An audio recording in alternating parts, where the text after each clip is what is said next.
اچھا کیا آپ نے اسلامی ملکوں کا نام لیا. ایک تو اس پوری جنگ میں اسلامی ممالک کا کردار کیا ہے، کہاں کھڑے ہیں.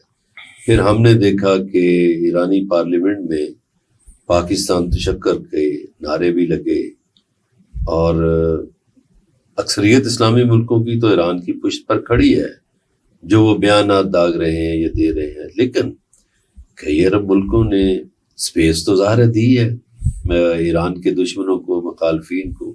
اس پہ ذرا روشنی ڈال دیجیے. درست ہے جی. انہوں نے سب سے پہلے تو ایک میتھ کریٹ کی، ایرانین تھریٹ. کس نے؟ امریکہ نے. کیوں؟ تاکہ وہ ان چھوٹے کنٹریز کو یہ باور کرائے جن کی عوامی سپورٹ نہیں ہے، چونکہ یہ کنٹریز اپنی لیجٹمیسی عوام میں نہیں رکھتی، میجارٹی اتھارٹیرین ہے. جب آپ اتھارٹیرین ہوتے ہیں تو آپ عوام کی طرف نہیں دیکھتے، بلکہ آپ دیکھتے ہیں کہ آپ کو کون پروٹیکٹ کر سکتا ہے. وہ یہ سمجھتے ہیں، جیسا ٹرمپ یہ سمجھتا ہے کہ اگر میں سپورٹ نہ کروں تو بہت سارے گلف کنٹریز کے اس نے نام لیے، اس نے کہا آپ ہمارے بغیر ایک ہفتہ بھی 10 دن بھی سروائیو نہیں کر سکتے. تو یہ وہ چیز ہے جس کی وجہ سے ان عرب کنٹریز نے اور بہت سارے مسلمان ممالک نے اپنی فارن پالیسی کو امریکہ کے ساتھ نتھی کر دیا ہے. یہ ایک میٹر ہے. اب ہوا کیا؟ دوسرا میٹر غزہ کو دیکھنے کی ضرورت ہے. غزہ کا مسئلے میں غزہ کے لوگوں کو امید تھی کہ سب سے پہلے ریجنل کنٹریز ان کے ساتھ کھڑے ہوں گے، مصر اور جارڈن. پھر ان کے ساتھ عرب کنٹریز کھڑے ہوں گے، عرب لیگ. پھر ان کے ساتھ عالم اسلام کھڑا ہوگا، OIC. اور پھر شاید ان کو آزاد دنیا میں سے جیسے جنوبی افریقہ ہے، جیسے وینزویلا ہے، وہ بھی حمایت مل جائے گی، جیسے چائنا ہے، رشیا ہے. ہوا کیا؟ ہوا یہ کہ دونوں ریجنل کنٹریز نے بھی حمایت نہیں کی، بلکہ میں اگر یوں کہوں، اور بلا صاحب آپ اتفاق کریں گے، کیا ایسا نہیں لگتا کہ امریکہ نے نہیں مارا، کلیکٹیو ویسٹ نے نہیں مارا، یہ جو جینوسائیڈ کیا ہے اس میں اگر یہ مسلم ممالک اکمپلنس نہ ہوں، اور یہ ایسے ہی ہے جیسے کسی کا ہاتھ پکڑ کے آپ نے رکھا ہوا ہے اور کسی کو کہا ہوا ہے کہ آپ اس کو مارو. یہ جو پکڑا ہوا ہے، پکڑ کے رکھا ہوا ہے، یہ تو غذا، خوراک، دوا، پانی تو یا جارڈن سے آنا تھا اور یا ایجپٹ سے آنا تھا. اگر یہ ان کو ایکسیس نہ دیں تو الٹیمیٹلی انہوں نے پکڑ کے رکھا ہوا ہے اور اسرائیل مار رہا ہے. تو ایک پیج کے اوپر کھڑے ہیں، ٹھیک ہے. اچھا، سیکنڈلی بعض اوقات کیا ہوتا ہے کہ آپ کبوتر کی طرح ہوتے ہیں کہ آپ آنکھیں بند کرتے ہیں، سمجھیں خطرہ ٹل گیا ہے.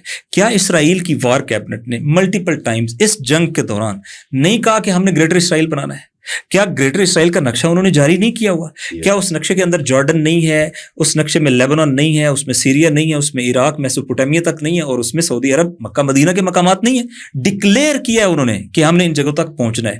اب عالم اسلام کو جو اب ایک یونیک چیز ہوئی ہے وہ یہ ہوئی ہے کہ عالم اسلام کو پہلی بار ایک امید ملی ہے. انہیں تھا کہ وہ نہیں مقابلہ کر سکتے، وہ غزہ میں 65,000 لوگ شہید ہوئے، کچھ نہیں کر سکے نا.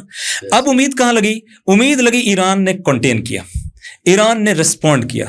ایران نے اسرائیل کو ایسا سخت چیلنج دیا ہے کہ اس کی نسلیں یاد رکھیں گی. امید پھوٹنا شروع ہو گئی، اور وہ پہلے جو امریکن پریشر کے اندر تھے اب وہ آہستہ آہستہ آپ دیکھیں تو وہ بڑا کھل کر بیان دے رہے ہیں اسرائیل کے خلاف، ایران کی حمایت میں.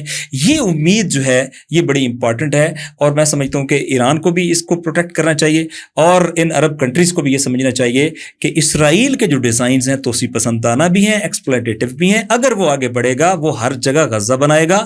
ان کے ڈاکٹرائن میں کسی ملک کے پاس نیوکلیر ٹیکنالوجی نہیں ہے.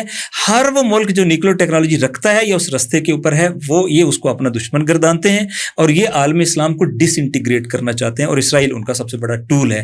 اور رکاوٹ کون ہے اس وقت؟ جمہوریہ اسلامی ایران.